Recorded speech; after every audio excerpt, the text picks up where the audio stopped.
Disampaikan oleh Kepala Puskesmas Indralaya, Dr. Zulfitri, stok vaksin di Puskesmas Indralaya saat ini kosong. Kekosongan vaksin ini telah berlangsung sejak 1 pekan ini.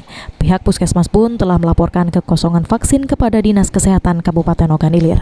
Untuk Puskesmas Indralaya, keterbutuhan vaksin sebanyak 3.000 yang dihitung sejak Januari lalu, yang diberikan kepada guru dan lansia, sedangkan untuk targetkan kebutuhan Puskesmas Indralaya dengan vaksin sekitar 2.000. Kalau terakhir nih, kita masalah kenalannya di ininya Pak, vaksinnya sebenarnya. Karena vaksin ini kan udah stok. Ya stoknya kosong. Udah kosong. Sudah habis. Sudah habis. Berapa dosis? Kurang paham. Pihak Puskesmas Indralaya sendiri telah menggunakan sistem jemput bola untuk melakukan vaksinasi ke desa-desa. Ahmad Romawi, PAL TV.